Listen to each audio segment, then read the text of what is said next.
Tonight for your health, a possible cure for back pain sufferers without major surgery. Dr. Bruce is live tonight in Santa Monica with the exclusive details. Dr. Bruce. Michelle, I'm at Robert Forster Physical Therapy in Santa Monica. They train and take care of Olympic athletes and weekend warriors here. Now, 4 out of 5 Americans suffer from back pain at one point or another, and this may be the simplest surgical solution yet.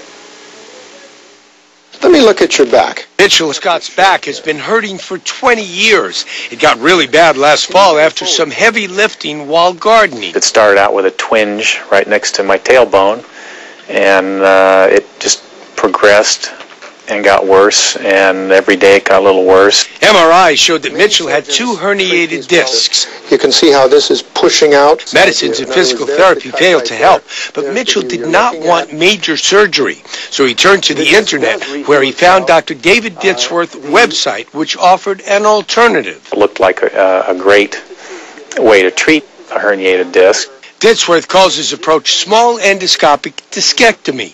He simply removes pieces of the herniated discs through a tiny scope.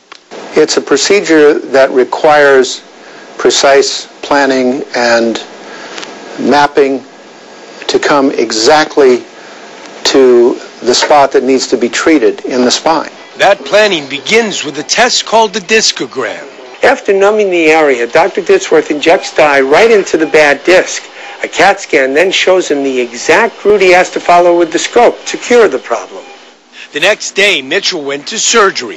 He remained awake as the doctor numbed his back and made a very small incision, only about 2/10 of an inch.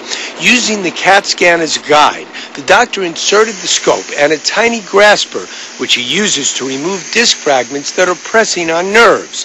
It took only 30 minutes to treat the first disc. The second disc took even less time. With only a bandage covering the incision, Mitchell was able to leave the hospital a couple of hours later. Early the next morning, I'm glad it worked out for you, Mitchell. After spending the night with his parents in La Crescenta, Mitchell was ready to head back home to Templeton just in time for his daughter's soccer game. It would be hard for her to believe that I've had back surgery one day and come to her soccer game the next day. I feel great. Now, Mitchell had his surgery exactly 3 weeks ago. We spoke to him this morning, and he said the pain that he has had for 20 years is completely gone. Live from Santa Monica, I'm Dr. Bruce Hensel, Channel 4 News. Chuck, Michelle, back to you. Boy, once again, great